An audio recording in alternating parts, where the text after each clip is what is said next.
ठीक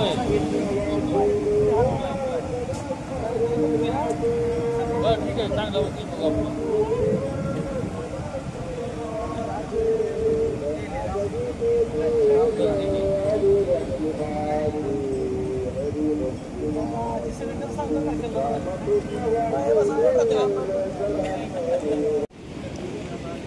एक जुलै रोजी नीरा नदीच्या पात्रामध्ये आंघोळ करण्यासाठी गेलेला युवक या नदीच्या पात्राच्या पाण्यामध्ये बुडाला होता। 24 तासानंतर या युवकाचं शोधकार्य अकलूज प्रशासनाकडून सुरू होतं। मात्र आता एक काही मिनिटापूर्वी या युवकाचा मृतदेह डेड बॉडी प्रशासनाला सापडण्यात यश आलेलं आहे आणि थोड्याच वेळात या डेड बॉडीला घेऊन रेस्क्यू टीम सराडीच्या पुलाजवळ येत आहे।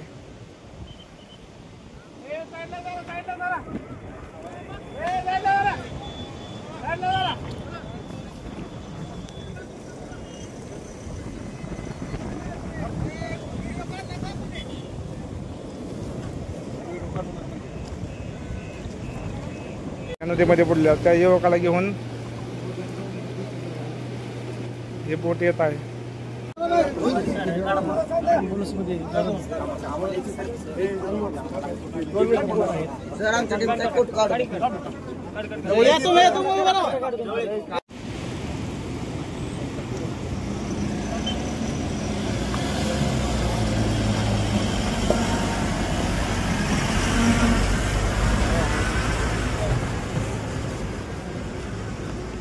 पंढरपूरवरून येऊन त्यांना बोटीमध्ये काल सकाळपासून दुपारपासून जो हा शोध मोहीम घेतलेली आहे तर आपल्याला यश आलेलं आहे। थोडं उशीर झालेलं आहे परंतु त्यामध्ये यश मिळालेलं आहे। त्याबद्दल या सगळ्या टीमचं आणि बाकी CO साहेबांचं धन्यवाद। सर, इथनं पुढच्या काळात काय अशी दुर्दैवी घटना होऊ नये म्हणून काय तुम्ही खबरदारी घेणार आहे? घटना घडलेल्या त्या अनुषंगाने वरिष्ठ स्तरावर आपण चर्चा करू पुढच्या वेळेस आपल्याला याच्यामध्ये काय सुधारणा करता येईल पोलीस प्रशासनाकडनं वगैरे आणि इतर प्रशासनाकडनं त्यामध्ये आपण सुधारणा करू। या ठिकाणी काय काय अडचणी आपल्या आकाश शोधण्यासाठी? महत्त्वाचं म्हणजे नदीमध्ये पाण्याचा प्रवाह जास्त होता आणि फ्लो जास्त असल्यामुळे बोटी आणि गोताखोर जो आहे आपला ड्रायव्हर त्याला खाली जाऊन ॲक्च्युअल जे काम करायचं होतं ते करता येत नव्हतं, त्याच्या अडचणी होतं। बाकी तुम्हाला रेस्क्यू टीम याबद्दल काय सांगाल? काय नाही, ती खाची असल्यामुळं आम्ही पण बोडून बघितलं, सगळं केलं ना, पाण्याचा फ्लो जास्त असल्यामुळे तो खाली गेला तरी आपण तो शोध घेतला, त्यामुळे तरी पण आपण खाली गेल्यामुळे गावला। साधारण किती अंतरावरती डेड बॉडी तुम्हाला सापडलं? 1-1.5-2 किलोमीटरवर।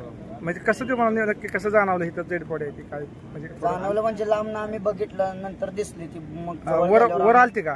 वर नव्हते आले, केस दिसत होते। शोध मोहीम चालू आहे की नाही, शोध मोहिमेत असं आढळत आलं की ते पाण्याचा प्रवाह जास्त असल्यामुळे ते आम्ही जे प्रकारे आता ते बोट हलवण्याचं केलं ते 100 किलोचा असू किंवा 200 किलोचा माणूस असू ते आपोआप तिने 10 ते 15 मिनिटात वर येतो। परंतु त्या अनुषंगाने त्या बघितलं तरी की त्या तिथे अवेलेबल नव्हता तो जे काल धरणाचं जे पाणी चालू होतं त्या माध्यमातून तो खाली गुळगुळ गेलेला आहे आणि आज त्याची वेळ झालेली आहे उठायची आणि त्या माध्यमातून ते उठला। सकाळपासून जे आपण शोध मोहीम चालू ठेवली होती ते आपल्याला काय त्यात यश आलं नव्हतं। 1-2 तुम्ही राऊंड बी खाली मारले होते? 4-5 राऊंड झाले सकाळपासून, परंतु त्या राऊंडमध्ये तरी आपल्याला ते यश आलेलं नव्हतं। परंतु आता जे गेलं आपण, आता जीवनाची वेळ झाली म्हणून आपण एक राऊंड मध्ये म्हणून गेलं त्यावेळेला आपल्याला त्या गोष्टीचं यश आलं आणि ह्या गोष्टीचं ऑपरेशन आपण किती केले आतापर्यंत? माझ्या संस्थेचं नाव आहे वजीर रेस्क्यू फोर्स।